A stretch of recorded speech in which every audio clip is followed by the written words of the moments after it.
My name is Jennifer Miller, and what I'm about to share with you is the hardest story I've ever had to tell. I never thought I'd be the kind of woman who would betray her marriage, and certainly not in a way that would leave such a lasting mark on my family. But life has a way of surprising you with choices, temptations, and consequences that spiral out of control before you even realize what's happening. For most of my marriage to David, things were stable, at least on the surface. We lived in a quiet suburb outside of Denver, raising our 14-year-old son, Ethan. David worked long hours in finance, which meant that a lot of the day-to-day responsibilities at home fell on me. I didn't mind. It gave me time to be there for Ethan, help with school, and keep the house running smoothly. From the outside, we looked like the picture-perfect family. But behind closed doors, cracks were forming. David was often absent, not just physically but emotionally. He was a good provider, a decent father, but when it came to our marriage, he had little left to give. The conversations became short, the intimacy faded, and soon we were living more like roommates than husband and wife. I kept telling myself it was just a phase, that he was stressed with work, and that things would eventually get better. But deep down, I felt lonely, invisible, and starved for affection. That's when I met Mark. He wasn't a stranger pulled out of thin air. He was actually a licensed massage therapist who ran a small practice in town. A friend had recommended him after I complained of chronic back pain. At first, the appointments were innocent enough.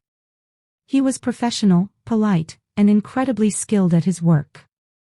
The pain I carried in my shoulders melted away under his hands, and I found myself looking forward to our sessions, not just for the relief, but for the way he made me feel seen and cared for. Over time, our conversations deepened. He'd ask me about my life, my son, my interests. He listened in a way that David no longer did. He laughed at my jokes, remembered small details about me, and created an atmosphere where I felt important again. It was intoxicating. One appointment turned into another, then another, and before long, the lines blurred. Compliments grew warmer, the glances lingered, and then, one day, we crossed a line that we could never uncross. I told myself it was just a mistake, a slip in judgment, but deep down I knew it was more than that. What had begun as professional turned into an affair. I justified it in my head, saying that I deserved happiness, that David had pushed me into this by neglecting me, but every time I looked at my son, I felt the weight of my secret pressing on my chest.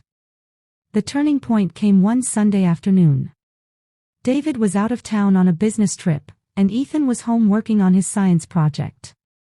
Mark came over for what was supposed to be a routine massage session in my bedroom. He carried one of his tools, a handheld massager, that he sometimes used for deep tissue work. He left it on the nightstand while working on my shoulders, and the room was calm, filled with soft music and the faint smell of lavender from the diffuser. Then, in one moment, everything came crashing down. Ethan walked into the room without knocking. He had been looking for a ruler and thought it might be in my desk. He spotted the tool on the nightstand and, like any curious teenager, picked it up and pressed the button. The loud vibration filled the room instantly, startling both me and Mark. I froze. The timing couldn't have been worse, the closeness between me and Mark, the atmosphere, the awkward silence. Ethan's eyes darted between the tool, me, and Mark. He might not have understood everything, but he understood enough. His face went pale, his expression shifting from confusion to suspicion, and then to something worse, hurt. "Sorry," he mumbled, quickly putting the tool back down and backing out of the room. The look in his eyes burned into me. It wasn't just curiosity anymore. It was betrayal. Mark tried to reassure me afterward, saying maybe Ethan wouldn't think too much of it, but I knew my son. He was smart, observant, and sensitive. He knew something was wrong, and no matter how I tried to spin it, I couldn't erase that moment from his mind. That night, Ethan wouldn't look at me. At dinner, he barely touched his food. When I asked him if he was okay, he muttered, "I'm fine," but his voice was heavy with disappointment. Later, I heard his bedroom door lock, a sound I'd never heard before in our house.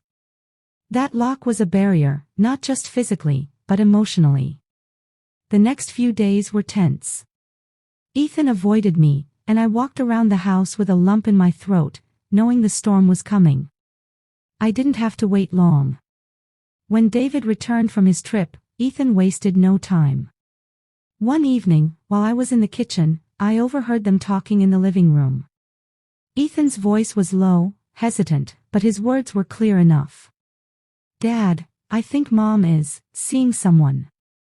My heart stopped.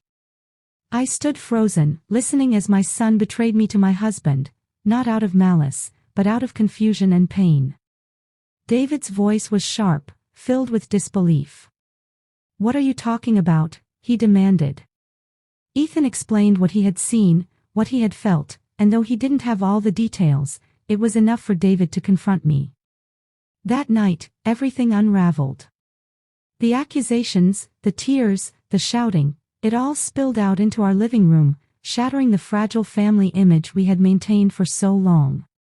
I tried to defend myself, to explain how lonely I had been, how neglected I had felt, but the words sounded hollow even as I spoke them. The truth was undeniable. I had betrayed my husband, and worst of all, I had dragged my son into the middle of it. The weeks that followed were some of the darkest of my life. David moved into the guest room, and our conversations were reduced to logistical exchanges about Ethan. My son barely spoke to me at all, his trust in me fractured. I could see the disappointment in his eyes, the way he avoided my hugs, the way he no longer came to me with his problems. I had lost not only my husband's love but my son's faith in me, and that was a wound deeper than any punishment life could give me. Please like and subscribe my channel for more romantic videos.